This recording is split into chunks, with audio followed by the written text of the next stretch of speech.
what she told me is very sad. She told me, this time I'm leaving you for good, and you are going to die. You can stay with your poor, stupid family. The tears just flowed. And I was like, is this the lady I got married to? That's where my problem now started.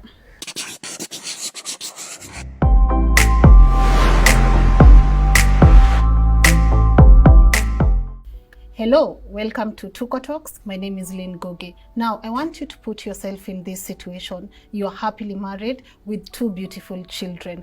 And then one day you wake up and realize your wife has taken all your children abroad and she might as well be settling with another man. That's the story of my guest today. So without much further ado, allow me to let him introduce himself. Hello. Hello. How are you? Fine, thanks. Please introduce yourself. Yeah. My name is Robert Ochieng. I'm a Kenyan. Yes.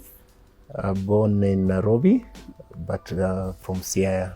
I was married in 1993, December 2nd, to a lady called Maureen Sanya, Nafwa Sanya. How was your love life like? My love life was great. I was in love with that lady. I met her at Impala Club in 1993 April, and the love pushed her to get married after 6 months in December. Wow. Where we we had a church wedding in Our Lady of Guadalupe. Yeah. And God blessed her with a baby girl in 1994. Yeah. September 15th. Her name, we named her Terry Teresa Ochieng. In the year 2000. God blessed us again with a baby boy, who I named after my best friend Ronnie Kabaka Mutebi. And my married life was great until the year 1987. I can remember what that's the time Prince Diana passed on. Yes. My mother, that's where we started the problem. My mother-in-law came in to take her daughter away from me. Now her mom. Her mom. Why do you think the mother-in-law didn't like you? Yeah, the mother-in-law started during our wedding. During when I went to pay dowry, she was demanding a lot because she believed I had money. I was working at Breban and we were well paid, which she got it wrong. Because at Breban there were 3 or 4 different salaries. There's expert, local, and name it. My church wedding was late for 3 hours. She was demanding the money, the dowry. Then my ex-wife, grandmother is the one who said, no, this girl have to go and get married.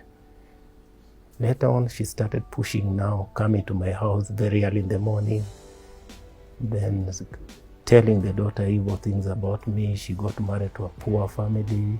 Look at the sister is doing so well, married to a Mzungu, but you are struggling.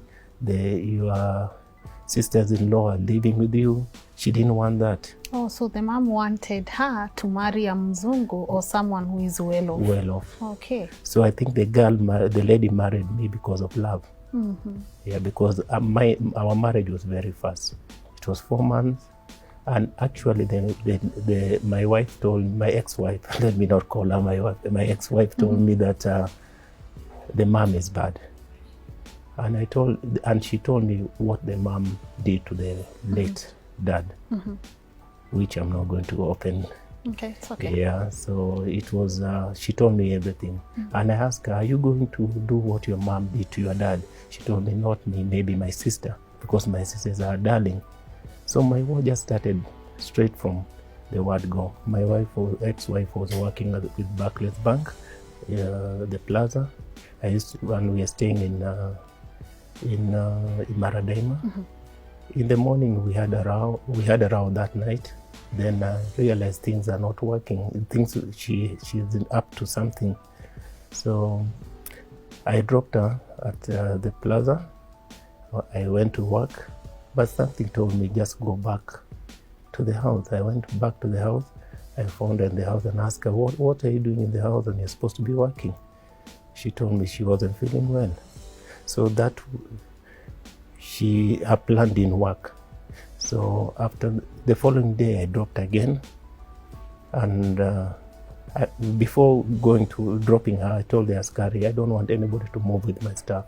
I was seeing something cheeky going to happen. So I left, dropped her, went to work. To come back in the evening, I was staying we were living together with my sisters, my twin sisters.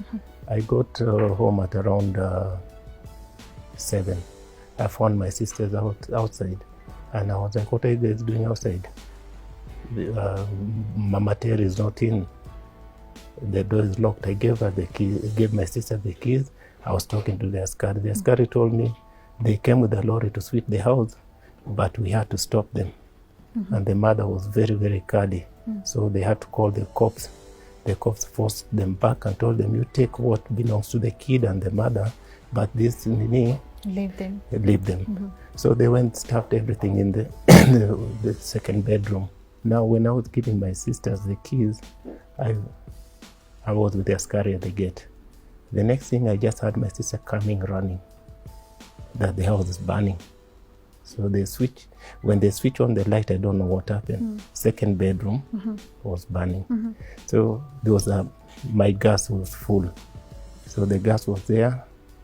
I think they wanted the house to blow. So it was like God will, nothing happened. The house got burned. So But no one was no hurt. one was hurt. We called the fire brigade. They managed to put off the fire. The following morning, I called her, she picked the phone. Told her, what did you do in the house? She said the house was, she did nothing to the house. Kumbe, there's a wire they connected next to the gas, put clothes. When they switch off the light, it just... Blows. Yeah, so my dad and my uncles, they took off to talk to the mom. After 4 months, she came back. She came back after 4 months. 4 months, yeah. Okay. So this time she has packed her stuff, she has left, and then she comes back to you. Yeah. You guys, you pick it up. Yeah, and she apologized. So we picked it up, and she said she had learned her mistake. She doesn't want anybody to mess up with whatever. She's now here to stay. Okay. How did it come to a point now you realized this woman has taken my kids away from me? Now, after that, we moved to Embakasi. Now we are staying next door to the mother. My ex-wife didn't have a job, so we are struggling. At that point, the mom was now